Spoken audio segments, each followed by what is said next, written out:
Vale, grabando, desmuteado, estás compartiendo, perfecto, pantalla grande. Esto está. Vale, pues vamos a comenzar con la última presentación de la tarde, llamada NAP2, Concept Design and Adaptation to Outdoor Environments, que nos va a impartir el profesor don Francisco Martín Rico, de la Universidad Rey Juan Carlos. Thanks. Adelante. Bueno, esta presentación es un poco diferente a las que ha habido hasta ahora, porque realmente no voy a explicar resultados de una investigación. Bueno, hacia el final sí algunas cosas que hemos hecho nosotros, pero sobre todo, pues es una especie de tutorial, una especie de introducción a NAP2, que es el sistema de navegación de ROS2. Entonces, ¿a quién le va a ser útil esto? A gente que nunca ha hecho navegar un robot y no sabe nada de sistemas de navegación, yo creo que le va a dar una buena pincelada de realmente cómo funciona esto. A gente que va a utilizar el sistema de navegación de ROS1, que verán cómo funciona en ROS2. Y yo creo que principalmente eso, y luego gente que conozca ya NAP2, lo que le va a interesar sobre todo la segunda parte, que son un poco de aplicaciones un poco más avanzadas, ¿vale? Bueno, en primer lugar me voy a presentar. Yo soy profesor en la Universidad Rey Juan Carlos. Ahí tenéis mi GitHub, ¿vale? Me gusta mucho, yo soy muy hacker, muy friki con todo esto, entonces para mí mi carta de presentación suele ser esa. Tenemos un grupo de robótica, que de hecho tenemos que cambiar la foto porque ahora ya hemos hecho bastante rotación. Ahí aparece Claudia, aparece Fran, pero el resto de la gente, muchos ya no están. Soy el autor del libro de... Soy el autor del libro de Consistent Introduction to Robot Programming for ROS2, que creo que es el único que hay ahora mismo. Creo que fue el año pasado, me gané un Best ROS Developer Award en el ROS Developer Day y soy miembro del Technical Steering Committee de ROS2, ¿vale? Que básicamente es un comité que donde se deciden el rumbo técnico que toma ROS2. Yo estoy de representante de la comunidad, un poco para hacer oír ahí la voz de la gente. Tengo experiencia en la programación de robots móviles. Ahí veis algunos de los proyectos en los que está involucrado. Arriba a la derecha veis cuando fuimos con el equipo conjunto de la Universidad de León, fuimos a Milton Keynes a hacer participar el robot de la prueba. Por ahí en medio estáis viendo el famoso vídeo de maratón, que luego lo vamos a ver un poquito más. A la derecha estáis viendo cosas de localización. Abajo cosas de planning con navegación. A la derecha cosas también de sistemas de safety, ¿vale? De navegación. Luego hay unos perritos abajo, porque nosotros salimos de un equipo de fútbol robótico, de la RoboCup. A la izquierda abajo hay un proyecto que hicimos con el robot humanoide Pepper, sobre que lo entregamos a Acciona, un robot que navegaba de manera autónoma 24/7 por sus instalaciones. Y bueno, pues básicamente hay muchos de nuestros proyectos, ¿vale? A ver si consigo hacer pasar esto. Vale. La navegación de los robots, que es de lo que va esta charla, es la capacidad principal que tienen los robots móviles, ¿vale? Porque para eso se llaman robots móviles, porque se mueven. Quiero decir, un robot, también un brazo robótico, por decirlo, es un robot móvil, no se considera robot móvil, se mueve, pero estamos hablando de robots que se desplazan por su entorno para cumplir ciertas tareas, ¿vale? Esto tiene, por supuesto, cuando empiezan los primeros robots, allá hace casi 50 años, pues es de las primeras cosas que en lo que se centra. Entonces, pues es una línea de investigación que, pues hay mucha gente que piensa que está resuelta. De hecho, yo me he encontrado presentando un paper o presentando eso y hay un feedback que dice, bueno, es que esto ya está resuelto desde hace años. Y yo voy a decir, bueno, ¿tú has hecho navegar un robot móvil? Es decir, es muy difícil. Es muy difícil, entonces, eso de que está resuelto, ojo. Entonces, sí existen muchos papers, existen muchos algoritmos, pero realmente durante la historia de la robótica, la mayor parte de todos esos sistemas nunca han salido del robot para el que fue diseñado, el proyecto para el que fue creado o el laboratorio donde fue implementado. No salen de ahí. De tal manera que cada vez que alguien ha tenido que hacer históricamente que un robot navega, ha tenido que empezar desde cero a programar su sistema de navegación. Y creedme que no es fácil, ¿vale? Porque incluye cosas como cómo van a ser los mapas, cómo los voy a representar, cómo los voy a cargar, cómo me voy a localizar en el entorno, ¿vale? Cómo voy a integrar los láser en ese algoritmo de localización, cómo voy a navegar, cómo voy a esquivar obstáculos, una serie de cosas que tienes que hacer y es muy costoso antes de pensar en capacidades de más alto nivel. Entonces, quien te diga que la navegación no tiene interés desde el punto de vista científico-técnico sospechar de su capacidad como ingeniero o como científico, porque realmente quizás no sabe lo que está diciendo. Entonces, típicamente, como he dicho, nada de eso ha salido del laboratorio. ¿Hasta cuándo? Hasta cuando se ha empezado a hablar de la estandarización en robótica. La estandarización en robótica empieza cuando los middleware empiezan a llevarse de unos robots a otros. Existen algunos middleware, ¿vale? Algunos frameworks de programación, como puede ser Carmen, Lion States, que ya empezaban a hacer que varios robots lo utilizaran, pero no es hasta el año 2006, ahí empieza ROS, cuando ya se empieza a ver que puede existir un framework de programación de robot que puede ser común, que se puede llevar de un robot a otro, ¿vale? Entonces, ROS, cuando hablamos de ROS, hablamos de estandarización. Entonces, ya con ROS empieza, alrededor del año 2010, se hace lo que es el famoso stack de navegación, que se le suele llamar el Move Base, y es un stack de navegación que ya hace mover miles de robots en todo el mundo, en centenares de instituciones, de universidades, de empresas, ¿vale? Y de organismos que pueden ver como un algoritmo, como un framework de navegación puede hacer mover diferentes robots simplemente configurarlos, ¿vale? Entonces, bueno, pues de esto va la charla, va de navegación. ROS y la navegación, esta es la primera parte de la charla. Voy a poner el altavoz. And I work at Willow Garage on autonomous navigation and mapping. Today, I'm going to talk a little bit about the open source navigation stack that we've released as 1.0. The navigation stack was designed with openness and cross-platform support in mind. This means that we hope you'll be able to use the navigation stack on anything from a platform as small as an iRobot Create to something as large and with as many sensors. Voy a empezar a bajar esto para hablar yo. Vale, esto es Willow Garage. Esto es donde se crea ROS. Este es Epstein, ¿vale? Y este es el robot PR2. El robot PR2 era un robot que le conoceréis de capítulos anteriores de robot jugando al billar, robot abriendo una lata de cerveza, ¿vale? Y es uno de los robots pues, más o menos más famosos de aquella época. Creo que Vicente quiso comprarlo en el 2015. Estuvo a punto, pero yo creo que llegó un momento y dijo, es que ya nos cuesta un poco de precario. Pero bueno, era un robot que tenía un láser en la boca, que se movía, tenía cámaras 3D cuando no, la gente no tenía cámaras 3D, tenía cámaras en las manos cuando, bueno, pues eso. Entonces veis que es un robot bastante grande. Luego había una versión mini de un robot más mini, donde también se probó ROS, que era el Turtlebot, que bueno, pues. Entonces aquí están hablando de que por fin vamos a tener un framework de programación que vas a poder hacer SLAM y vas a poder navegar y encima lo vas a poder migrar de un robot a otro, ¿vale? Sobre todo por eso tienes dos robots. Ahí se está viendo cómo ibas haciendo SLAM, que es básicamente crear ese mapa, que es el COSMA, un mapa de costes, ¿vale? Luego hablaremos un poquito de él. Vemos las capacidades, es un robot que podía navegar de forma muy precisa, ¿vale? Esto es como la charla que teníamos antes, a lo mejor este es el único vídeo donde no dio ninguna taza, pero vamos, es el que hay publicado, ¿vale? Entonces tenía un láser, veis que hay un láser a la altura de la base, tenía otro también a la altura de la boca, que ese sí te iba generando 3D, ¿vale? Y bueno, pues era tan fiable, era preciso, ¿veis? Y era tan fiable que hace cosas que yo no haría con mi robot, ¿vale? Como este, ¿vale? O sea, tú te tiras ahí, el robot va andando, el robot va a hacer pum, y ahí pues no, lo esquivo perfectamente. Entonces ahí se está demostrando un poco que es un sistema real-time y todo este tipo de cosas. Nosotros hemos utilizado este sistema en muchos robots. ¿Dónde lo hicimos? ¿Dónde? En el Myrabot, en el RB1 y en muchos. Entonces, no es complicado de hacerlo funcionar, pero tienes que tener ciertos conceptos porque si no, se te queda bloqueado y no sabes por qué es. En el momento en que empiezas a entender cómo va esto de los COSMAP, de los plugins y todo eso, ya te das cuenta de eso. Como luego lo voy a contar un poquito más, ¿vale?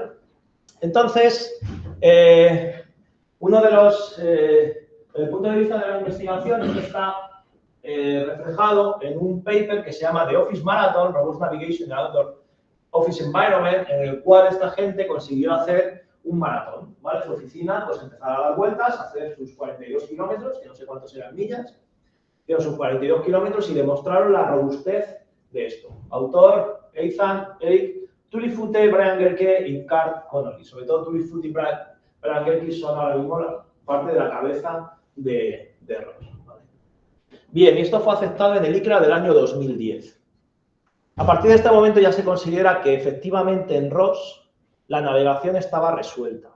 Eso no quería decir que no se pudiera avanzar más, que se pudieran dar distintas alternativas, se pudieran trabajar en eso. De hecho, era un sistema que permitía meter nuevos controladores, nuevos planificadores de rutas y todo eso mediante plugins, con lo cual pues estaba bastante bien. Con el advenimiento de ROS 2, que hay mucha gente que dice que nos hemos metido en un follón, pero bueno, hemos pasado de ROS 1 a ROS 2, esto empieza más o menos en el año 2015 y no es hasta el año 2018-2019 cuando ya se considera que existe una distribución de ROS 2 suficientemente estable. De hecho, yo creo que es más o menos la versión Foxy de ROS 2 la que ya empieza a ser, considerarse estable. ¿De acuerdo? FG, Galactic, H Humber, ahora mismo es Humber, la distribución Humber, la que es la estable. ¿De acuerdo? Entonces ya pues, hemos avanzado bastante. Desde el principio de ROS 2 se vio la necesidad de tener un sistema de navegación que fuera la continuación de MoveBase, porque realmente ese era el buque insignia. O sea, en ROS 2, en ROS en general, existen varios buques insignia. Uno es MoveIt, que es para la manipulación con brazos. Otro es MoveBase, Navigation 2 en este caso, es que es para la navegación. Y yo creo que principalmente esos son los dos buques insignia, porque luego hay pequeños paquetes, por ejemplo, tener toda la parte de las imágenes, el Image Transport, tener toda la parte, bueno, hay paquetes menores que navegación. También fue una buena oportunidad ROS 2 de que se barajaran un poco, se volvieran a barajar las cosas. En ROS 2 estaba ya casi todo establecido, en el sentido de Movie lo llevaba ROS Industrial, MoveBase lo llevaba la gente de estos, ROS, y estaba todo como muy... existía una cosa que se llama ROSplan, que era para la planificación, que lo tenía la gente de... Pues ya no me acuerdo quién tenía lo de ROSplan. El ROSplan salía con Lima y Rodrigo Ventura, sí, eran los que lo hicieron del Instituto de Técnicos. Sí. Entonces, claro, ROS 2 fue una oportunidad para volver a repartir las cartas, en el sentido de que Steve Maczynski, que fue, por ejemplo, la gente que hizo MoveBase, a lo mejor no tenía las ganas suficientes o el empuje de seguir haciendo implementación sobre ROS 2, porque para empezar, ROS 1 todavía no ha terminado.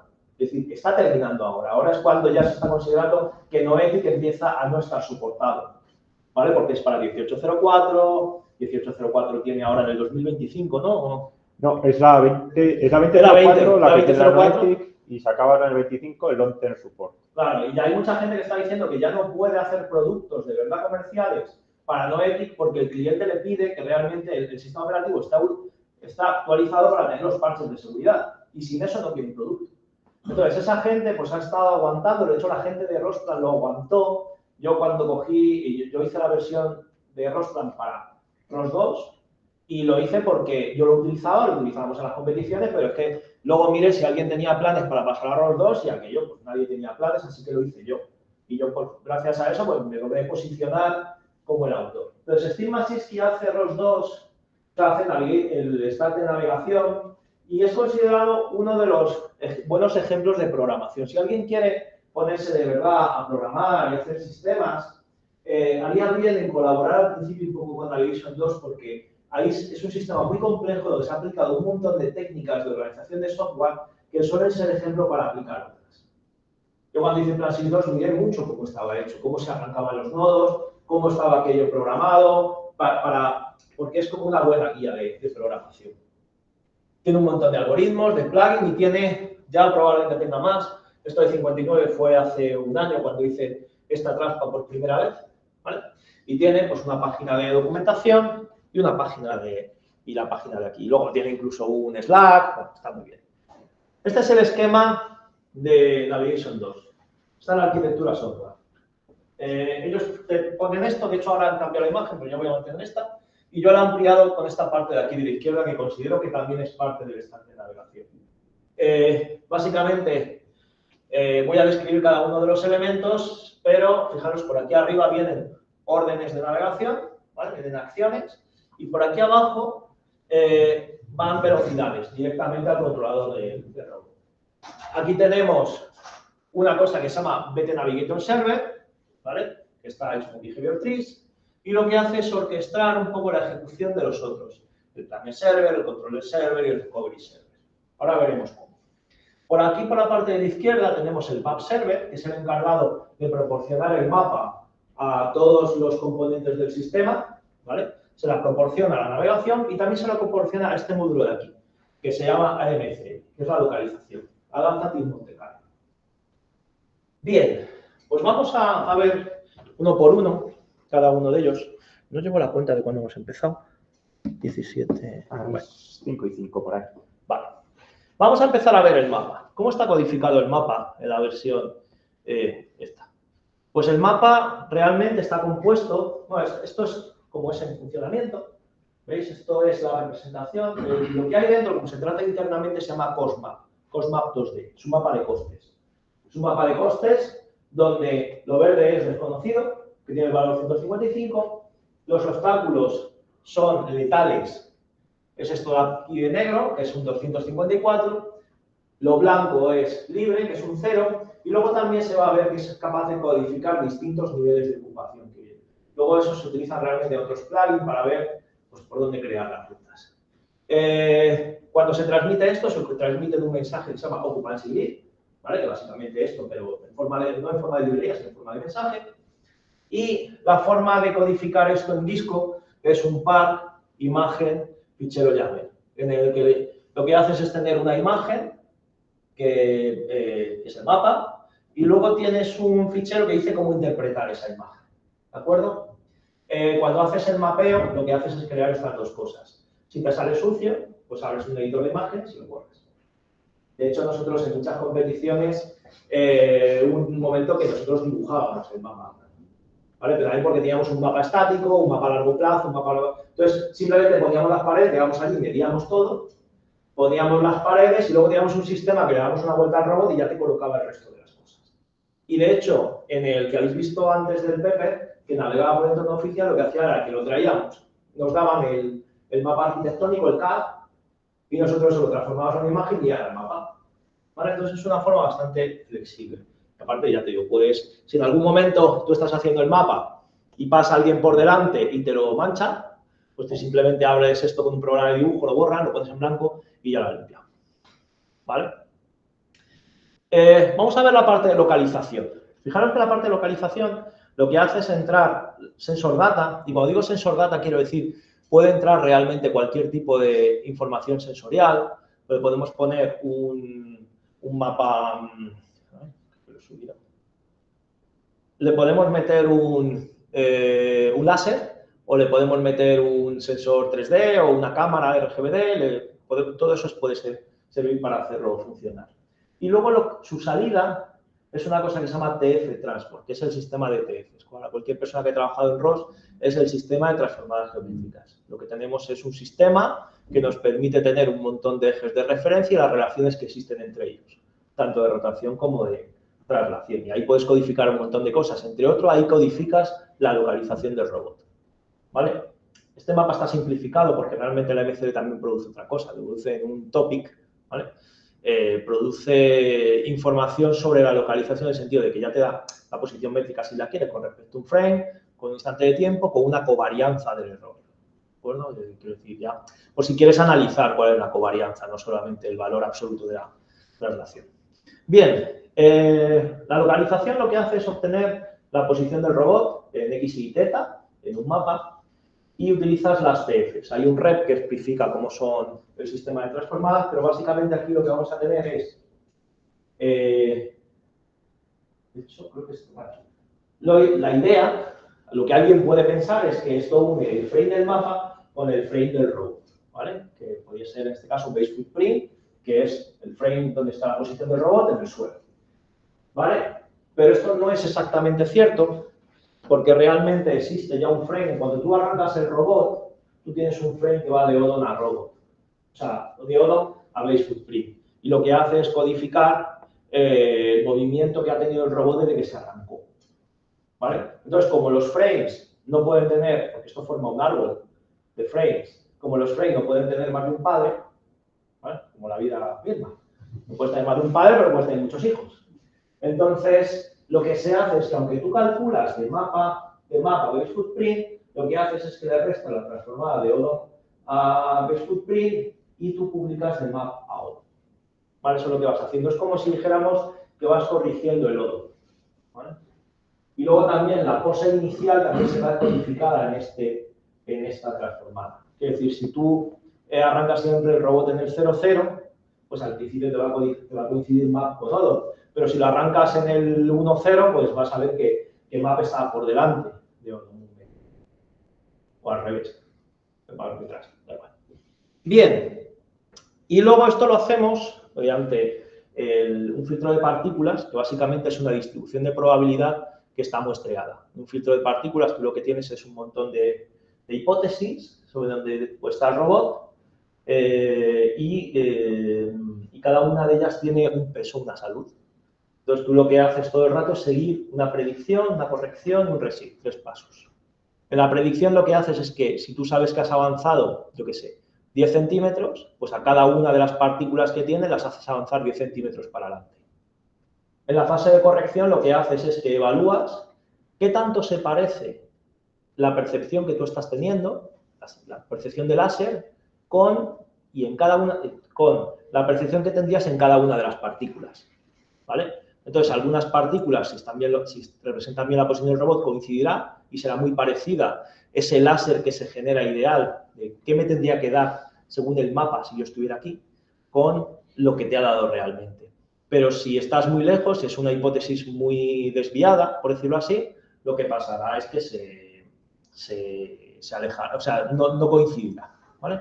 Entonces, en función de lo que se parezcan, subes esa salud de esas partículas o las bajas. Y luego tienes una parte de resid que lo que hace es que te cargas aquellas que tienen una salud baja y pones nuevas partículas cerca de las que tengan mejor salud. Así es como funciona el medio de partículas. Y así todo el rato. De tal manera que la acumulación de partículas te indica la posición del robot.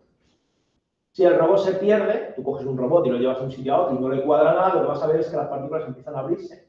Con lo cual, ese error que recibes, esa covarianza del error, que he dicho antes que tienes ese entopic, empezará a aumentar. Y eso será un indicador de que las cosas no están yendo bien. Es que a ninguna partícula le está cuadrando lo que está observando. Si en algún momento hay alguna que le engancha bien, pues se podrán empezar a converger otra vez a ese punto. ¿De acuerdo? Y así es como funciona este algoritmo. Esto no quiere decir que tú en NAP2 no puedas sustituir el AMCL por lo que te dé la gana. De hecho, nosotros hemos hecho... no lo he incluido en la presentación. Pero nosotros hicimos una alternativa a AMCL que se llama multihipótesis AMCL, que sí que era capaz de encontrar un robot incluso partiendo de una posición desconocida y todo ese tipo de cosas, y de recuperarse de errores. ¿Vale? Este es el fichero de configuración, lo que se ve a la derecha, que solo lo verán los que están en su casa, ¿vale? Los del fondo no lo ven, pero básicamente esas son las configuraciones que tú tienes de la AMCL. Esto es bueno aprender a saber usarlo. Yo el otro día tuve una conversación con una empresa que me dice, es que yo estoy en un entorno muy difícil donde no me puedo fiar de las percepciones. Entonces, si tú sabes cómo funciona el algoritmo de Monte Carlo, tú dices, pues voy a cambiar estos alfas, porque la documentación me dice que si yo aumento el alfa no sé qué, eso hace que me fíe más de la odometría del robot que de las percepciones. ¿Vale? Y esta es una de las razones, y fijaos que a veces me voy mucho por las ramas, por las que la robótica es tan compleja y por la que sí que merece la pena hacer estudios superiores de robótica, llegar a un máster e incluso a un doctorado. Porque yo creo que de las pocas disciplinas realmente en IT donde te van a pedir en una empresa que implementes algo que está en un paper. Y para implementar algo que está en un paper tienes que tener una formación que no te la da un grado normalmente. Por eso, no sé si estáis de acuerdo conmigo los que estáis por aquí, más o menos, pero yo creo que la robótica va mucho de aplicar cosas que ya te digo, que pertenecen a la ciencia. ¿Vale? Bien. Esta es un vídeo, ¿verdad? Sí, y está ejecutándose. De cómo funciona, esas partículas funcionando, ¿veis?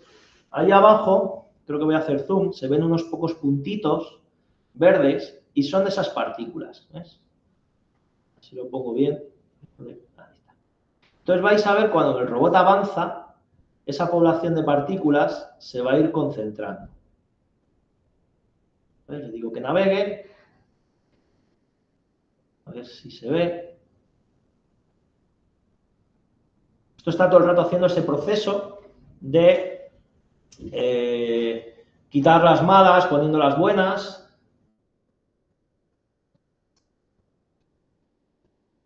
Ahí va. Bueno, lo que he hecho aquí ha sido un reset. Es cambiar la posición. Vale, da igual. A ver si sube. No. Vale, bueno, dejad esto. Simplemente ahí estaban las partículas. Le he hecho un reset, no me acordaba que le hacía un reset. Bien, ya he explicado lo que es la parte del map server, la parte de la MCL, y ahora vamos a ver estos módulos de arriba. Vamos a ver la generación de las rutas y el seguimiento de las rutas, que lo van a hacer dos módulos diferentes. El planner server va a ser el encargado de crear la ruta del origen al destino. ¿Vale? Entonces su salida va a utilizar una cosa que se llama Global Cosmap, ¿vale? Que es ese Cosmap que yo os enseñé, que contiene el mapa y contiene algo más. Ahora vamos a ver qué más tiene. Pero utilizando eso, utilizando a lo mejor a Estrella y Distra, ¿vale? Va a crear una secuencia de puntos que se llama ruta del origen al final. Y esto va luego a una cosa que se llama Controller Server, que lo que va a hacer es tomar esa ruta y crear las velocidades necesarias para seguirla de manera segura. Eso es lo que va a hacer cada uno de ellos. ¿Vale? Fijaros que aquí a la izquierda tengo puesto que el planner normalmente se ejecuta a 1 hercio y el controller se ejecuta a 30 hercios. ¿Vale? Aquí estamos viendo que, claro, no nos hace falta estar creando la ruta todo el rato. Y vais a decir, ¿y por qué se crea más de una vez? ¿Vale? ¿No se os ocurre por qué? ¿No se te ocurre a ti por qué creamos la ruta más de una vez?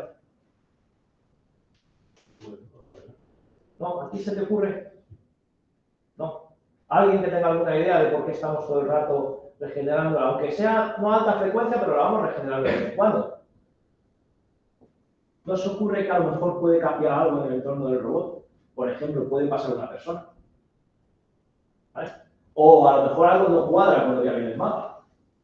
Entonces, lo que hacemos cada hercio es, si hemos detectado algo, creamos la ruta teniendo en cuenta eso que hemos detectado. ¿Vale? Por eso aún así hay que ejecutarlo a 1 hercio. Y a 30 hercios es seguir la ruta. ¿Vale? Eso está bien, más o menos. Esa frecuencia lo puedes configurar. De hecho, por ejemplo, el Tiago, si tú no le mandas órdenes a menos de, creo que eran 40 hercios, el robot se para. ¿Vale? Y de hecho empieza como a hacer paraditas. No sabes por qué, si es porque tu sistema de control no le manda órdenes al robot con el tiempo suficiente, tú lo puedes configurar. Para el tema de los planners tienes varias opciones. NavFN lo que hace es a Estrella y Distra. De hecho, puedes decir solo a Estrella o solo Distra, creo que lo puedes configurar. Luego tienes el SMAC Planner, que es también a Estrella híbrido. ¿Qué más tenías? Bueno, aquí no lo pone, pero ya no me acuerdo cuáles más hay, pero básicamente esos son los principales. Luego, dime. ¿Y no sería más óptimo, por ejemplo, que te avisaras si hay unos cálculos y luego lo calculas? ¿Pero a quién se lo avisa? Al que está calculando la ruta. ¿Al que está calculando la ruta? O sea, en vez de hacerlo cada X tiempo en bucle, o sea, pues en plan que hubiera un evento, pues, si hay un cambio, entonces recalculo, sale por eficiencia. También pasa una cosa. También pasa una cosa. Bueno, perdón, dice. No, quiero decir que tienes el problema de saber a qué consecuencias es el evento relevante para cada. Eso es lo que ha pasado. Es decir, una ruta nueva. Se hace un análisis de la diferencia entre las dos. Ya te ha cambiado en 1 centímetro la ruta, eso informa. Y es que pero es que no solo se va a crear la ruta porque haya un elemento nuevo, sino tú imagínate que no estaba bien localizado. Y de repente dices, ahí va, si no estoy aquí, que estoy aquí. Entonces tienes que crear la ruta desde donde estás hacia allá. Entonces también se va adaptando a pequeñas variaciones que hay en la localización del robot. Y aparte que, aunque tú digas que yo quiero seguir de manera perfecta la ruta, hay veces que no puede ser. ¿Sabes? Y hay veces que tú, pues en un viraje, pues te fuiste un poquito más. Entonces, quiero decir, esa ruta, dices, vuelvo a la ruta. Pues eso es lo que han decidido, es no, a una ruta de donde estoy. Sí, claro, también, o sea, mi percepción es que a lo mejor si se estás calculando también todo el tiempo, si alguna vez la calculas mal, a lo mejor como que lo vuelves más, o sea... No la vas a calcular, o sea, ¿qué quiere decir calcularla mal? Porque, quiero decir, a esto ya... Ya, o sea, como que la ruta que te dan no es la... No sé, como que estabas diciendo, vete por un sitio y de repente hay una de esos cálculos que te cambia la ruta, o sea, bueno, yo es como por decir, sí, a veces estás como en vez de siguiendo una ruta como que es la Pero eso es bueno. Vale. Eso es bueno. O sea, quiero decir, tú imagínate que porque has virado más de la cuenta en una curva, de repente te encuentras con que en ese momento, en vez de ir por ahí, mejor ir por ahí. ¿Por qué no vas a ir por ahí? El problema es que hubieras tesis. Y estuvieras todo el rato haciendo eso, pero esto tiene forma de... Vale. Es que yo eso digo, a lo mejor en vez de estar calculando, a lo mejor para estar caminando todo el tiempo, que sea realmente recalculas cuando tienes que. También hay diferentes niveles de navegación. Estás hablando de una navegación de más bajo nivel, como dejando un Cosma, puedes tener una navegación a más alto nivel, pero incluso la primera figura bajo al principio tiene waypoints. Está diciendo que es para ir a uno de los waypoints. Probablemente esa navegación que estás haciendo es uno de los waypoints intermedios de una ruta que sí, a más alto nivel, está calculando otro módulo distinto de tu sistema de control del robot, que te está diciendo, pues tengo que ir desde esta habitación, quiero ir desde aquí hasta el piso de arriba. Pues puedes salir del pasillo tengo que ir al ascensor, y ahora para ir desde aquí hasta salir de la habitación, lo que te vamos es el waypoint que está en la puerta. Pues aquí solo utilizo esto, ya no recalco. Cuando llegues ahí arriba, y ahora vamos para la imagino, pues ya te digo, no, ahora pasamos a la siguiente vez. Sí, de hecho es justo lo que te iba a decir ahora. Tenemos ahora una buena noticia, además, y es que realmente tú quieres hacerlo en vez de por tiempo, por distancia, lo tienes. Que quieres hacer esta implementación que has dicho tú de tener un módulo que detecte cuándo tienes que hacer la ruta y de repente la haces, te lo implementas. Vale, por eso. Pero, por ejemplo, yo hice un experimento para seguir una ruta que lo que me interesaba saber era qué tan bien un controller seguía una ruta, y lo que hice precisamente es solo crear una ruta una vez al principio. Y nunca más la cambié. ¿Vale? Entonces, claro, tenía sus peligros si es una aplicación real, pero lo puedes hacer porque en MoveBase esto estaba fijo y no podías cambiarlo, a menos de que tocara las tripas. Pero en NAV2 lo puedes configurar tú. Y es una de las grandes ventajas que tiene NAV2. Vale, esto es la parte de los Cosma. Tú para tomar tus decisiones lo que haces es tener un Cosma, ¿vale? Ese Cosma, que lo llamamos el Cosma, ¿de dónde sale? Pues sale de un pipeline que tú ejecutas y que es configurable. Tú tienes un fichero de configuración y dices, primero vas a poner el static layer, que lo que hace es cogerse el mapa, tal y como me ha venido del map server, y lo pongo ahí. Luego, pongo, a lo mejor, y esto es configurable, pues quitarlo. Luego normalmente pongo un obstacle layer. Y el obstacle layer es algo que utiliza el láser para poner en ese Cosma que ya tenías el obstáculo. Lo que has detectado, las piernas de las personas, lo que sea. Si quieres utilizar la cámara 3D, lo que suele utilizar la gente es el voxel layer. El voxel layer ya te permite utilizar tanto láser, hace lo mismo, pero te permite utilizar tanto láser como una cámara 3D. RGB. Entonces te lo pone en el Cosma. Y normalmente el último paso de todo esto, y el orden importa, es el inflation layer. Que ya tienes esto, pues lo voy a inflar. ¿Por qué lo inflas? Porque si tú quieres pasar por aquí, por esta silla, y solo representa la silla, yo puedo hacer que la ruta vaya justo pegada a la silla. ¿Y qué pasa? Que yo tengo un radio. De hecho, con la edad tienes más. Pero vamos, yo tengo un radio y yo me pegaría con la silla. Entonces, lo que se hace es inflarlo. ¿Cuánto? Pues al menos el radio del robot. Y luego, normalmente, lo que sueles hacer es darle como una bajada de Cosma, desde 254 hasta 0. Eso se puede configurar. Si tú le dices que baje poco a poco, que sea poca pendiente, lo que haces es que te sueles alejar de los obstáculos. Sueles ir más por el centro de los pasillos. Pero ¿qué ocurre? Que cuando vas por pasillos estrechos, puede ser que prefieras no pasar por ahí porque hay mucho coste y vayas por otro lado. ¿Vale? Y si pasas por ahí vas muy lento, porque también la velocidad influye el coste que hay en ese momento. Entonces tienes que haber un equilibrio. Lo que sí te garantizo, y lo que nos pasaba a nosotros, es que si tú entras en una zona de obstáculos, o sea, lo que es el radio, si en algún momento por un salto de la MCL caes ahí, o pasas muy cerca y caes ahí, ya ahí no te saca nadie. Ya te queda bloqueado.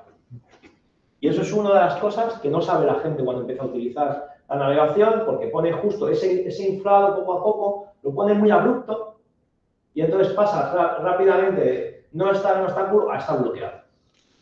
¿Vale? Bueno, puedes utilizar todos esos plugins. ¿No hay ninguna duda por ahí en sus casas? ¿No, verdad? Ya ves. Lo que hemos hablado. No, de momento gran trabajo. Gran trabajo. Gracias, hombre. Creo que será para ti. Era por ahí. Muchas gracias.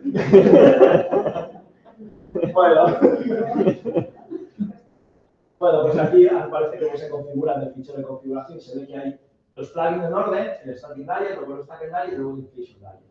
Y de hecho luego aparece cada uno de los trozos y el static layer es este plugin y todas sus configuraciones, que para empezar dice qué topic tiene que coger, pues eso, cuál es, por ejemplo, en el inflation layer te dice el radio de inflado, que suele ser el radio del robot, y el cost scaling factor, que es este factor de bajada. ¿Vale? Entonces, esto se codifica todo en un mismo fichero que es muy largo, pero si se lo saben leer, pues cada día es más corto. De controladores tenemos DWB, que es Dynamic Window Approach, pero la segunda versión, por eso lo llaman B. Vale. Esto lo hizo David Lu, que es el que creó el tema de los Cosma, el que decidió que esto fuera por Cosma. Luego existe un Tech Planner, un Time Elastic Band Planner, y aquí faltan cosas. Por ejemplo, falta el RPP, que es el Regulated Peer-to-Peer Suite, ¿vale? Que está publicado, de hecho, yo hice los experimentos de ese paper, y es básicamente como si tú tuvieras un robot, como si la ruta fuera un RAID y tú fueras como, ¿sabes? Como si la distancia fuera fija y tú vas intentando ajustar las velocidades para seguir la ruta como si fuera, pues eso, un RAID, una cosa fija que para seguir. Vale, vale. De aquí lo único que recuerdes es que depende también del robot que vayáis a usar. No vale tampoco todos para todo. Que lo tienes ahí en la última columna y es bastante importante que hay veces que dicen, bueno, esto lo uso en este robot y he escuchado a Paco decir que esto se puede cambiar y todo va. Hay que tener cuidado con los algoritmos porque hay algunos que son para cuadrúpedos, otros para robots con ruedas, 4 Ackermann. Disclaimer, nada de lo que diga puede ser verdad. Entonces, Tengo una pregunta. ¿Esos controladores les pueden decir radio mínimo de giro? Sí, le puedo decir, casi todos tienen su historia. Me alegro de que me hagas esa pregunta porque yo no he hecho esto nunca, pero me parece interesante ir a la página de Navigation 2. Pensé que ibas a programar. Me estás... Otra pregunta más. Lo estamos calentando ya. A ver, Setting Up, General Tutorial, Configuration, Plugin Tutorial. No, esto es Navigation Plugins. Entonces tienes controllers, de los controllers tienes, has dicho, vamos a T, ¿no? Has dicho T.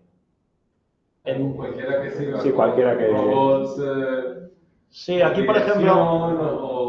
O Skid Steer que puedas configurar en un mínimo radio de giro, porque los robots que yo utilizaba en campo es que no puedes girar sobre tu propio eje porque dañas la tierra. Sí. Pues aquí estoy yendo a ver los parámetros.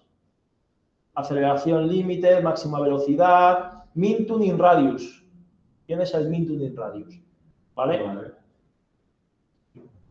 Max VLI, acceleration limit. Normalmente todos estos suelen venir con ese parámetro fuerzas al no girar sobre tu propio eje. Sí. Claro, porque en tu caso, en los robots que usabais agrícolas, que las ruedas son, vamos, tienes el motor y es casi libre, lo puedes girar si quieres. Sí, lo puedes girar sobre tu propio eje. El problema es que no es nada deseable, luego se mete en piedra. Claro, porque dejas un agujero. Y luego dejas un agujero, destruyes la tierra, entonces, sí.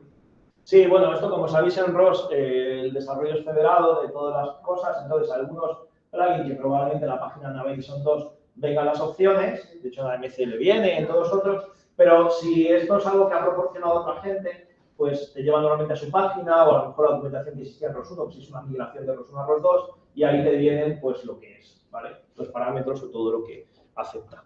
Y todo esto se pone directamente en el fichero de configuración, ¿vale? Esto es lo mismo, el local Cosma que utiliza en este caso y estos son los boxes. Vale, aquí estoy enseñando cómo sigue una ruta. A ver.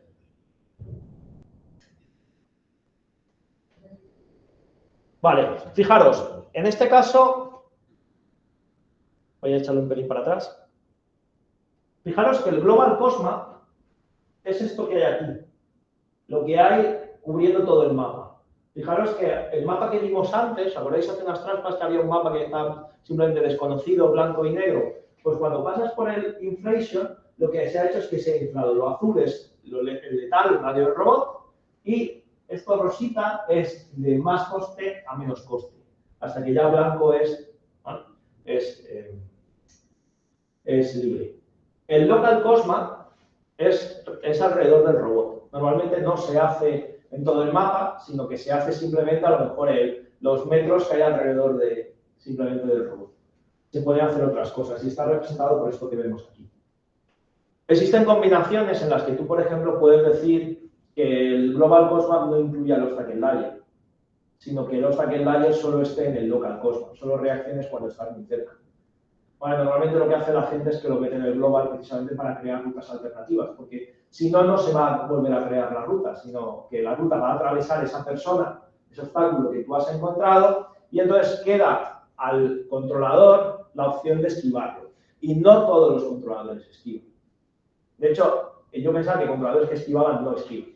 Así que lo mejor es poner el Obstacle Layer siempre en el Global Cosma, ¿vale? Y ahora vamos a ver, poco a poco voy a hacer un zoom porque le he dicho que vaya a una posición y vamos a ver esa ruta que es una línea, pero si os fijáis no es una línea. Es un conjunto de puntitos que es esas poses del mapa, o sea, de la ruta, ¿vale? Entonces, normalmente son puntos con una orientación, porque está preparado incluso para que tú tengas robot que sea independiente en la traslación de la rotación, ¿vale? Aunque no hay ningún controlador ahora que lo soporte, pero por ejemplo, cuando juegan al fútbol, la traslación era diferente de la rotación, podías moverte hacia los lados mientras que girabas, ¿vale? Entonces, normalmente todos los controladores lo que hacen caso únicamente es a la rotación del último punto. Cuando ya llegan a la ruta, se alinean hacia el último punto. ¿Vale? Bien, si voy muy rápido, hay algo que no se entienda, algo que me cortáis. Si estáis en casa, levantáis la mano y lo explico otra vez, ¿vale? Por último, el Beta Navigator Server es el encargado de orquestar esto. ¿Y cómo lo hace? Lo hace con Behavior Trees. Behavior Trees, para quien no lo conozca, es una abstracción matemática, ¿vale? Es un árbol que proporciona control, ¿vale? Todo el rato tú estás ejecutando el árbol y el árbol, lo que le estás haciendo tics al árbol y ese tic me está devolviendo un valor, que es éxito, fracaso o estoy ejecutando. Déjame en paz, estoy ejecutando todavía, no he terminado. Y ese tic, lo que pasa es que se va a propagar a lo largo del árbol. ¿De acuerdo? De tal manera que si tú tienes un nodo de control, lo que va a hacer es que va a definir cómo se propaga eso.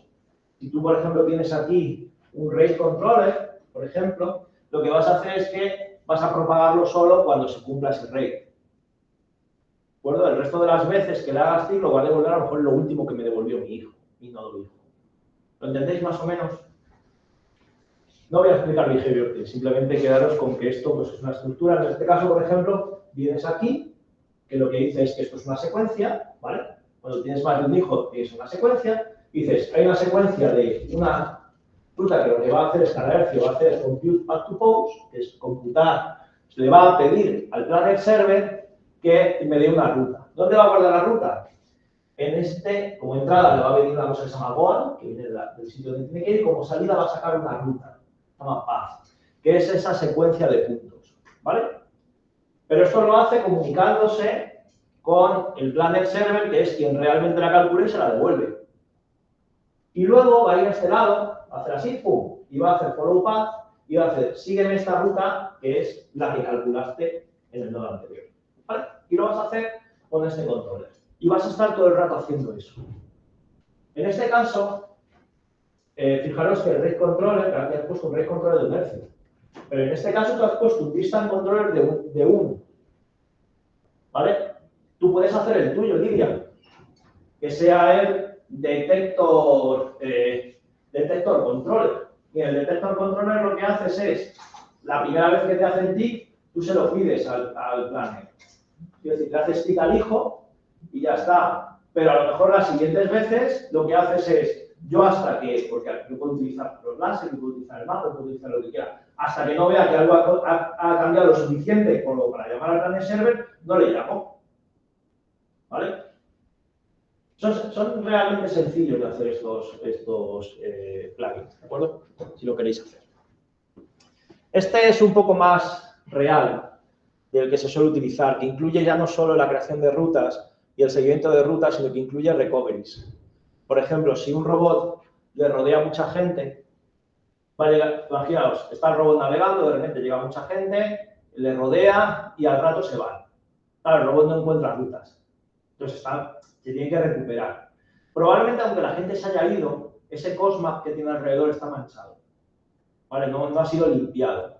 En el sentido de que a lo mejor para limpiarse lo que necesita es dar una vuelta o necesita avanzar un poco para que se limpie. Entonces los recovery servers suelen hacer esas cosas. Suelen hacer una vuelta sobre sí mismo, un pequeño avance y una ruta. O sea, una serie de estrategias, que tú te puedes crear el tuyo también, una serie de estrategias para recuperarte de ese problema. Si ya llega un momento que no se puede, pues ya aborta la navegación, no se puede navegar y ya está. Pero tienes pues una serie de estrategias, ¿vale? Esto creo que ahora se llama Behavior Server, las nuevas versiones. Tienes un montón de nodos que son propios de Navigation 2 para utilizar en tus árboles. Computer Path to Post, Follow Path, Goal Reached, ¿vale? Stack, is battery low, ¿vale? Pues tienes Read Controller, Recovery, pues tienes Spin para dar la vuelta, pues tienes varios, ¿de acuerdo? Una cosa interesante de esto es que tú puedes, y esto estoy un poco orgulloso porque realmente esto es una de las contribuciones que yo hice en Navigation 2, tú puedes también especificar cuando pides la acción de navegar, le puedes decir, vete a este punto, pero yo lo que añadí es que pudieras también decir, vas a hacer esta navegación, pero la vas a hacer esta no con el de defecto, sino con este behavior tree que te voy a dar yo. ¿Vale?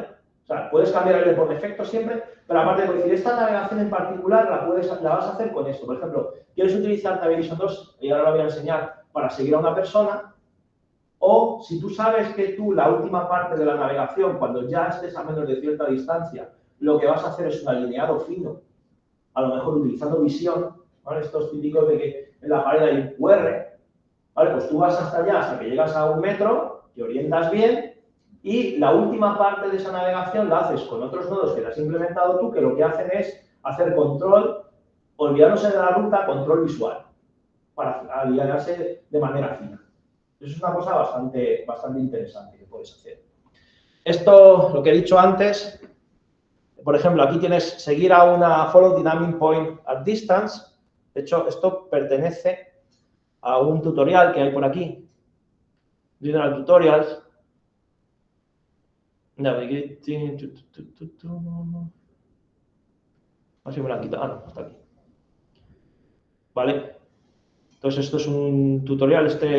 Lo hice como de manera incremental de normalmente el behavior tree original, cómo evoluciona hasta que tú puedas seguir a una persona. Esto era para poder participar en la RoboCamp.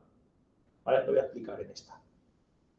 Básicamente, nadie te impide que tú crearte en un behavior tree, por ejemplo, aquí, lo que hice fue así. Tenía un módulo de detección que lo que hacía es que te permitía que el goal fuera actualizado a cada momento. Según iba la persona avanzando, ese goal le iba dando un módulo que era externo, ¿vale? Y luego hacías cosas como, por ejemplo, un Key Path, para no decirle que fueras hacia el punto donde está la persona, sino 1 metro más atrás, ¿vale? Porque si le dices que vaya donde está la persona, como ve que está ocupado, falla la navegación. Entonces, va siempre como 1 metro por detrás de la persona o lo que sea, y estabas haciéndolo hasta que hubiera ningún fallo. Es decir, nunca volvías de esa navegación, la tenías que abortar. O sea, aunque tú llegaras a la posición de, por ejemplo, la persona se paraba, pues el robot llega hasta 1 metro, se para, pero tú no quieres que acabe la navegación. Tú quieres que si la persona vuelve a andar, que el robot siga para adelante. Por eso, precisamente, tiene el Keep Running Until Fire, que es un nodo de Behavior Tree, que ya pertenece a la biblioteca de Behavior Tree, que también lo hice para este experimento y lo aceptó David dentro de la biblioteca y está ya aquí. ¿Vale? Bien, pues esto es cómo se utiliza para cosas un poquito avanzadas. ¿vale? La navegación al final es una capacidad que tiene el robot que te permite hacer más cosas. En este caso, una vez que tú ya tienes tu robot que navega y todo eso, lo puedes utilizar para cualquier experimento, para cualquier cosa. Aquí, por ejemplo, esto es un ejemplo que hice para un sistema de planning, donde el robot tuvo que estar, pues creo que fueron 2 horas o 3 horas, pues como disimulando que estaba haciendo platos, ¿vale? Como si esto fuera una cocina, hubiera una despensa, un frigorífico, ¿vale? Y tiene que ir a un sitio y a otro, ¿vale? Entonces, un momento que quiero decir, es muy vistoso el poder utilizar la navegación para hacer experimentos pues, que están por encima, ¿vale? Bien, aquí termina la primera parte de la charla. ¿Esa agua es mía? No, es esa de ahí. Y ahora voy a hablar del maratón 2. ¿Os acordáis antes de que he hablado de un maratón? ¿Os acordáis de qué iba? En un laboratorio de hace 40 kilómetros, uno de los antiguos robots. Sí, efectivamente. Bueno, pues Steve realmente lo que quería era también volver a probar y hacer una réplica de aquel maratón. Entonces hubo un día que yo tuve la suerte de estar presente en aquel, porque teníamos un proyecto y entonces yo iba todos los jueves al Working Group de Navigation, ¿vale? Era casi todos los jueves. Encima es por la noche. O sea, yo estoy en mi casa viendo la tele, viendo las mirrors con mi mujer y de repente llegan las 11 y digo, bueno, que me voy al Working Group de Navigation, ¿vale? Y entonces, bueno, pues eso, lo tenías que esforzarte más. Y entonces, justo en una reunión dijo Steve que lo quería hacer. Quiero hacer un maratón. Y entonces, yo creo que eso marcó un poco un antes y un después en parte de nuestro laboratorio. Y es que dije yo inmediatamente, Steve, cuenta conmigo, con mi laboratorio y con mis robots. Y entonces, estos son trenes que pasan de vez en cuando, te tiras a la piscina, y encima la Navigation no estaba tan bien en aquel momento como está ahora. Entonces yo me tiré a la piscina y me involucré en este experimento, involucré a mí y por supuesto a Jonathan Ginés, que fue un doctorando nuestro, de Fran y mío, y entonces hicimos el segundo maratón, ¿vale? Está publicado y voy a dar detalles ahora un poco de cómo hicimos esto, ¿vale? Utilizamos el robot Tiago, ¿vale? Pero uno que no resbalaba, sino uno de verdad que iba bien.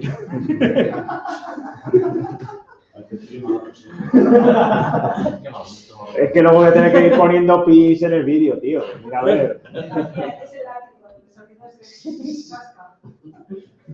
Bueno, entonces, utilizamos el robot Tiago de Par Robotics, que es una empresa de Barcelona, y tenía una cámara RGB que usamos en este momento, utilizamos el Voxel Layer, un láser aquí abajo, tenía una pantalla que se nos terminó rompiendo porque de tanta traqueteo, porque no es liso el suelo de nuestra universidad, es como Loseta, que es muy bonito, pero aquí se me ocurrió eso.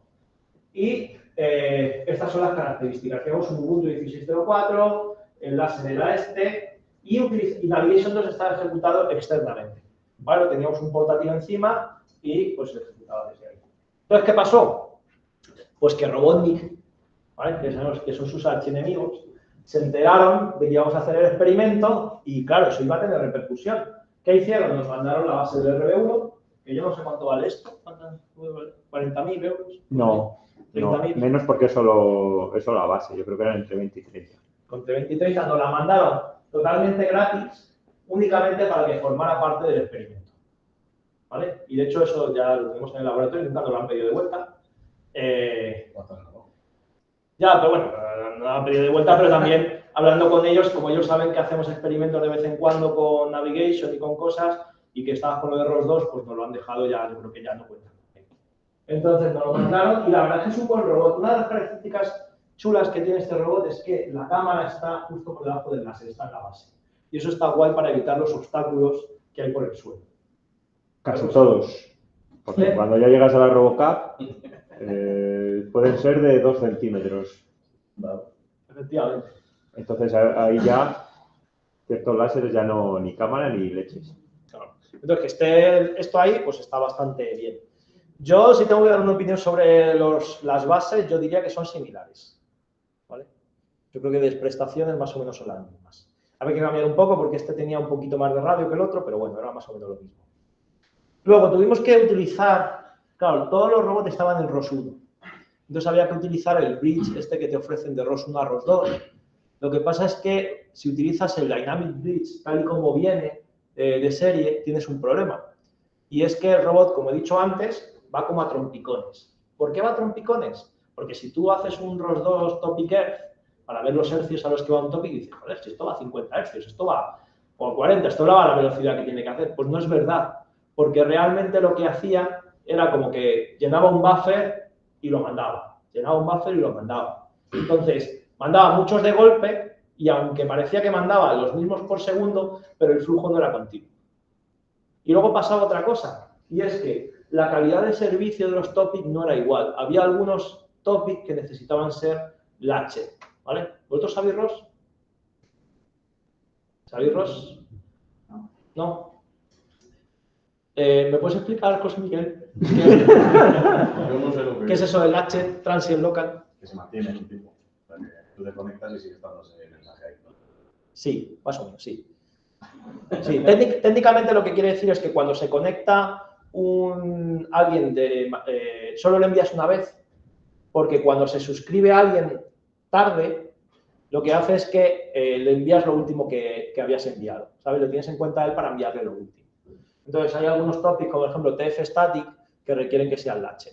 Y los mapas también son latched. Tú solo envías una vez el mapa y solo si alguien se conecta después, solo esa persona, ese suscriptor recibe el mapa, pero el resto no lo recibe. Entonces eso no estaba en el bridge original. Y por eso tuvimos que hacer un bridge por cada uno de los topics que nos interesaba, para controlar muy bien las frecuencias en las que se ejecutaba y controlar muy bien la calidad del servicio. Ahora mismo esto lo tenemos todavía, lo usamos, aunque lo que hacemos es que lo tenemos dentro de un Docker y lo ejecutamos dentro del robot, ¿vale? Y la verdad es que va bastante bien. Bueno, para callar.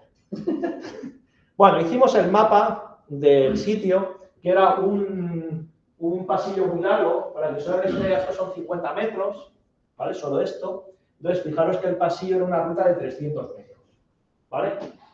300 metros había nuestro laboratorio y teníamos diferentes waypoints para controlar muy bien cuál era la ruta, para que no se le ocurriera hacer atajos por ningún lado.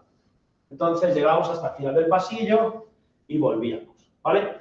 Lo hicimos mientras las clases, durante las clases. Eso quiere decir que a muchas horas, de hecho cada hora, había mucha gente en el pasillo. Entonces también queremos probar esa robustez. Queremos ver cuántos alumnos éramos capaces de atropellar con Navigation 2. Este es el vídeo.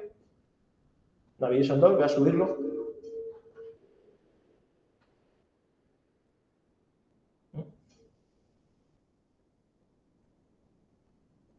Vale, ahora.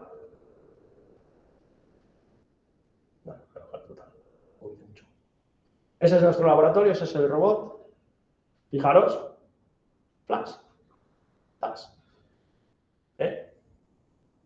Ahí lo que se está viendo, todo eso que aparece, o sea, ahí se ve el Global Cosmos, pero el local se ve en todos estos elementos que aparecen nuevos. Todos estos son alumnos que están apareciendo, ¿veis? Y casi perdemos una pierna.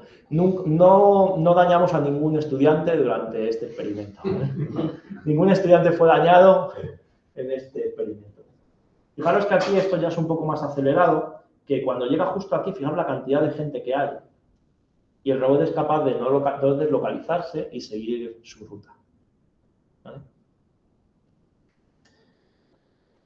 Sí, si os fijáis, está Lorena allí, está con el móvil, porque realmente el robot no fue un maratón, fue un ultramaratón. Estamos hablando de 22 horas de navegación en total, creo que fueron cerca de 70 kilómetros, de hecho lo voy a poner aquí, yo creo. 22 horas, 37,4 millas, que yo creo que son unos 68 kilómetros, una cosa así. No llegamos a ser el doble, pero casi. Ejecutamos 168 recuperaciones. Eso no quiere decir que fallara, al revés. Quiere decir que el robot se llegó a recuperar. Nunca jamás hicimos un reset de esto. Nunca jamás tuvimos que abortarlo porque fuera a colisionar. Y esto demostró que Navigation 2 era suficientemente robusto para lo que queríamos hacer en ese momento. Y gracias a esto, Steve consiguió demostrar con la robustez de su sistema. Y la verdad es que fue bastante bien. ¿vale? Pues eso es nuestra historia con el Marathon 3. Fuimos de las primeras personas en hacer algo similar a esto. De hecho, esto nos colocó en el mapa de la navegación. Nosotros nos han llamado ahora un proyecto europeo, precisamente porque somos expertos en NAV2 y gracias a estos experimentos que hicimos. Hicimos luego otro experimento después de este, que era el Regulated, que está por ahí el vídeo. De hecho, no sé por qué me lo he metido, pero vamos, está por ahí el Regulated, que es básicamente ese controller y hemos hecho que el robot hiciera slalom a alta velocidad, que parara cuando dobla una esquina y justo se encuentra un obstáculo, o sea que hemos hecho bastantes cosas con ello. ¿Cómo vamos de tiempo? Ya vamos justos. Si son las 6, si le echas un vistazo a esto más o menos. 5 minutos. O 10, sí. Vale. Bien, ahora quería hablar un poco de justo lo que nos interesa en esta hora de verano, que es que es el tema de los robots exteriores. Vale, esto lo que voy a hacer es hablar de lo que justo estamos haciendo en el proyecto Self-Aid, ¿vale? Al hilo del proyecto que tenemos conjunto, y es hacer que un robot navegue en entornos de exteriores. Básicamente, no en entornos exteriores, sino en entornos no planos. Si os dais cuenta, todo lo que hemos visto hasta ahora siempre asumen que el entorno es plano, totalmente plano, X y Z, X y los Cosmap, X y todo eso. Entonces, estos son nuestros esfuerzos para que el robot sacarlo fuera. De hecho, nos viene ahora un submit, igual que el que tenéis, y la idea es sacarlo fuera utilizando esto. Claro, la motivación es esa. Hay mucha robótica que está justo en el exterior y es interesante que podamos abordarla. Lo primero es que hemos cambiado la representación del mapa. Hemos utilizado una representación basada en, bueno, dos representaciones. La primera es una cosa que se llaman, aquí a la derecha abajo, que se llaman los grid map. Un grid map es una librería que desarrolla robotics, ¿vale? En el robot, en el animal y todos estos, pero ellos lo utilizan simplemente para codificar lo que hay alrededor del robot. Creo que suele hacer mucha gente cuando codifica, cuando hace cosas de navegación con robots en exteriores, solo codifica lo que tiene alrededor, porque ellos asumen que la localización ya les viene del GPS y lo único que quieren es codificar esos pequeños escalones que van encontrando. Entonces, este grid map permite tener varias capas, codificar lo que te dé la gana, y entre ellas la elevación. Y encima tiene un montón de plugins para poder visualizarlo en el RViz y para poder transmitirlo. Entonces, en este caso estamos viendo un entorno, cómo está codificado en forma de estos tipos. También, y ahora lo vamos a ver, tenemos otra capa que es la ocupación.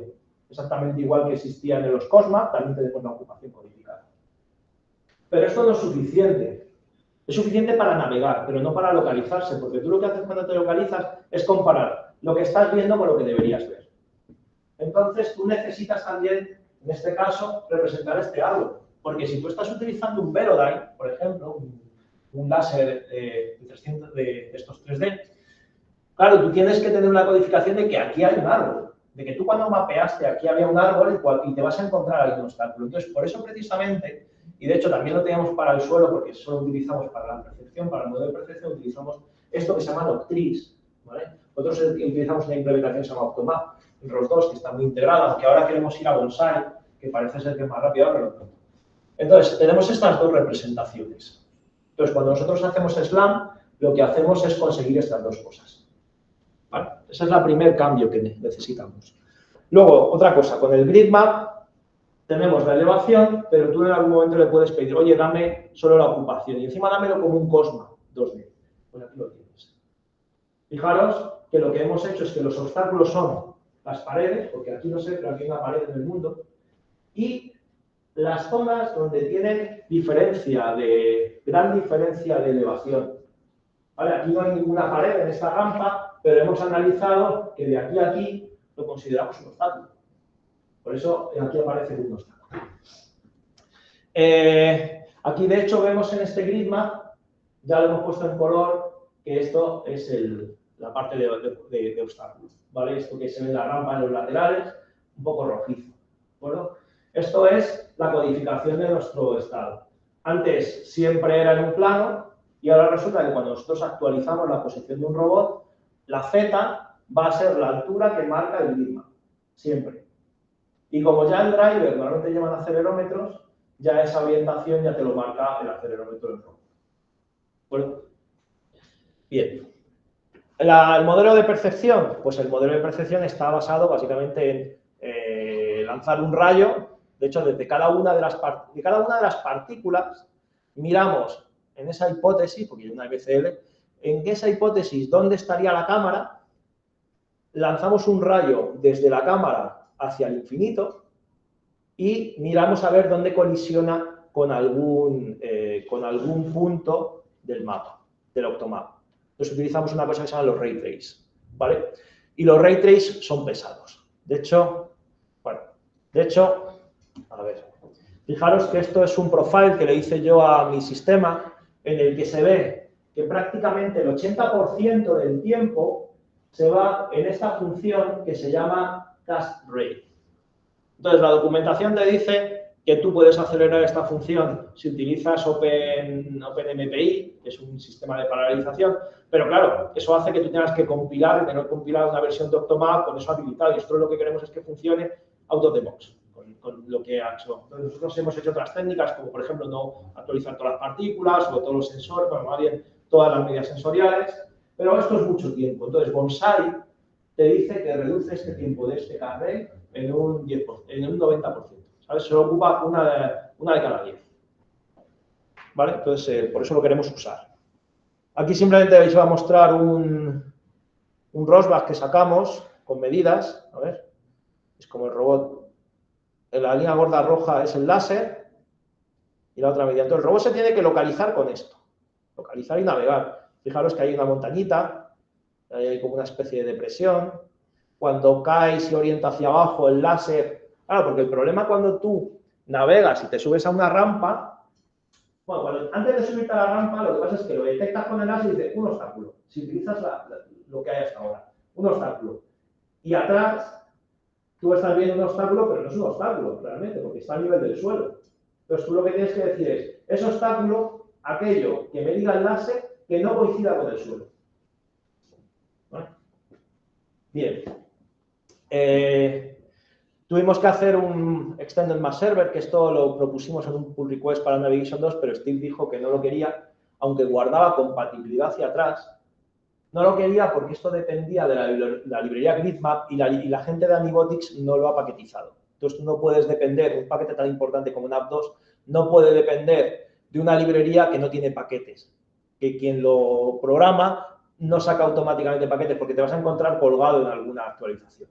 Entonces, por eso precisamente nosotros hicimos un repositorio que está por ahí, que se llama Navigation Gridmap, que contiene todos los plugins, todos los módulos que hacen que tú coges Navigation 2 y utilizas estos módulos y ya es 3D. ¿Vale? Ya NAV2 es 3D. Bien. Dime. ¿Sigue siendo un waypoint-based navigation? Sí. Que ten en cuenta que puedes hacer lo que expliqué antes también, lo de cambiar tu comportamiento como tú quieras. Sí. Luego te lo haces. Vale.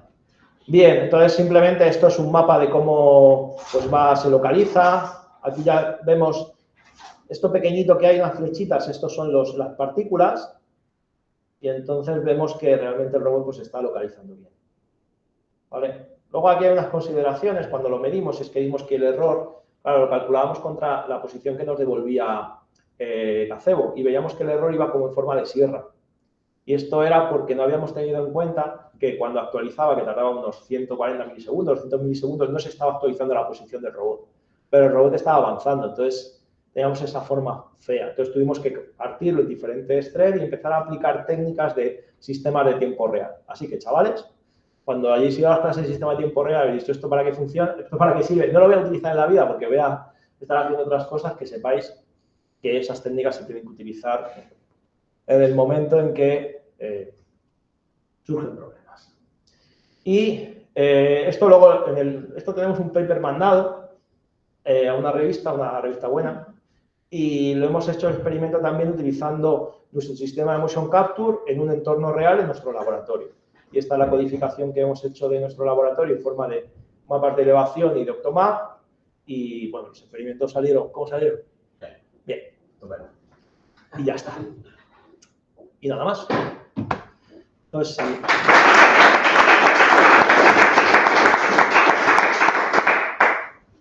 ¿Dudas, preguntas, insultos? ¿Cuándo prueban en un robot en campo?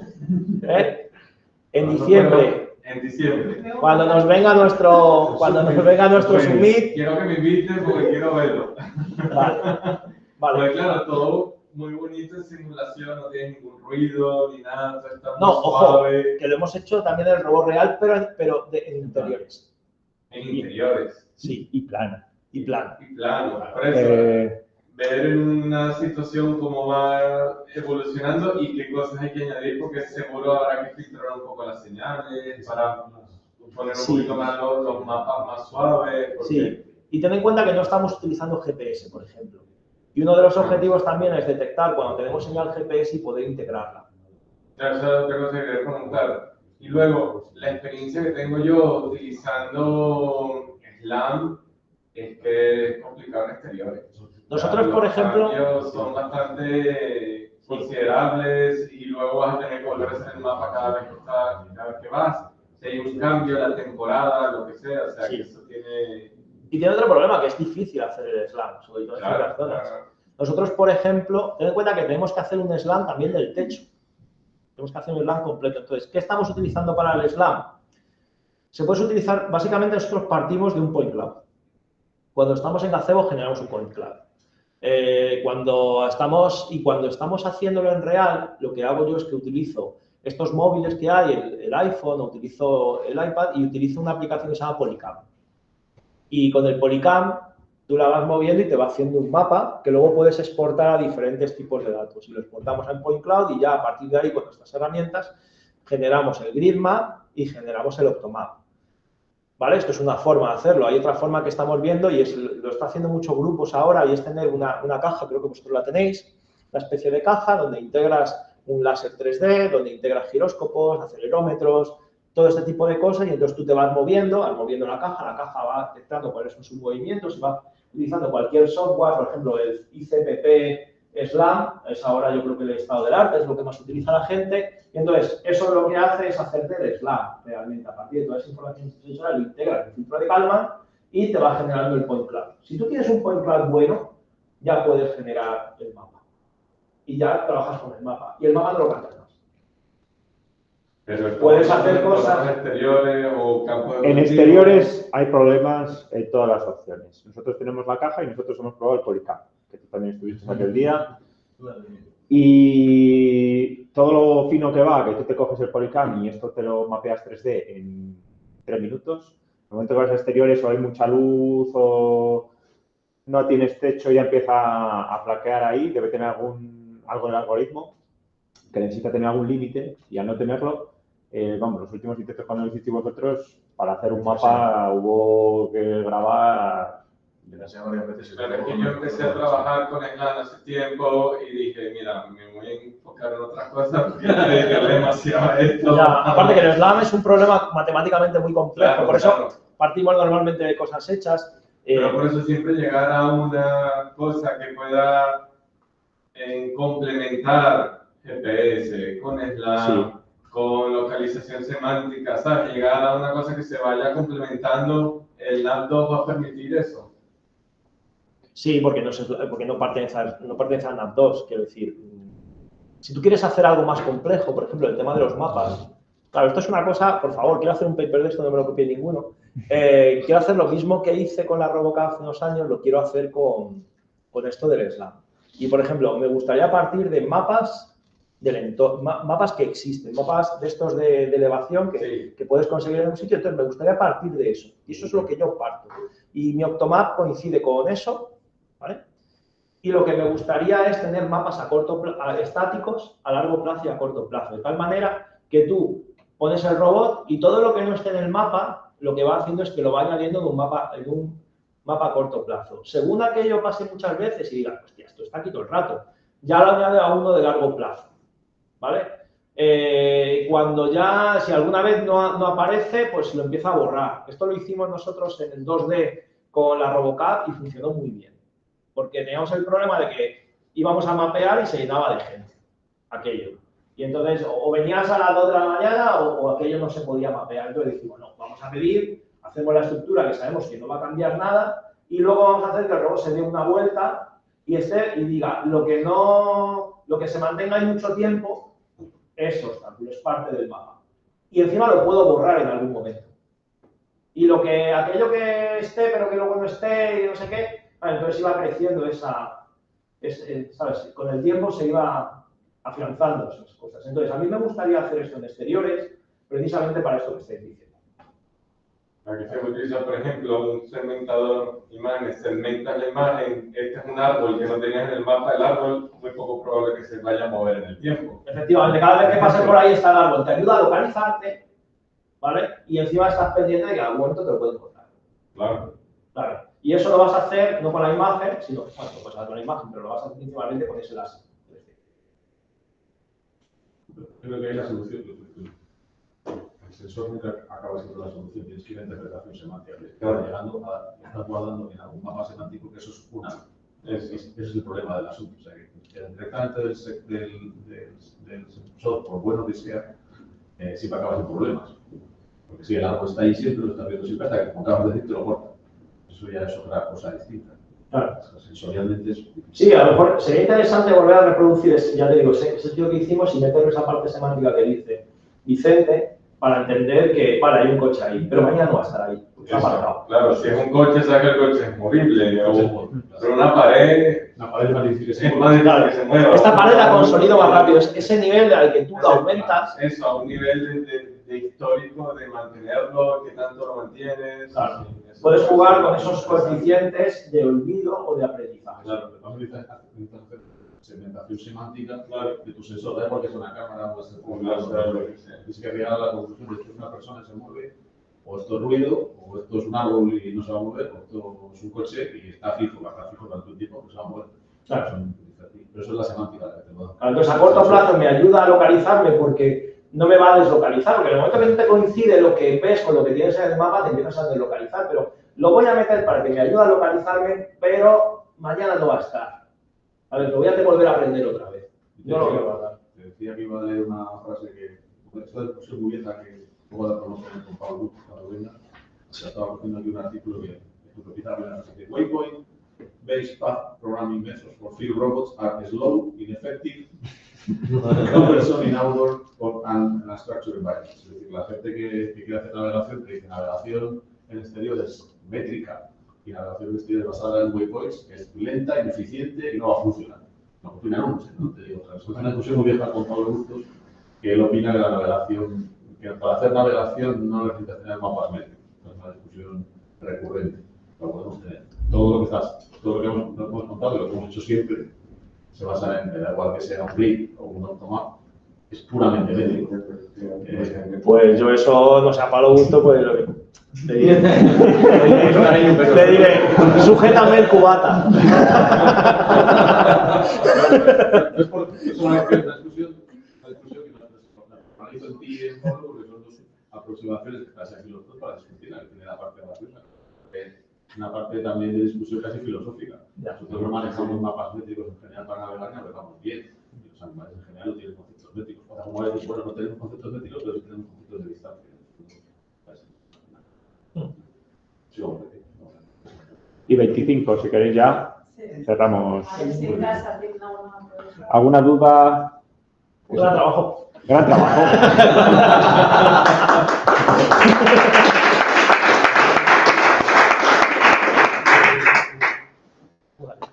Venga. Sí, muchas gracias a todos y a todas.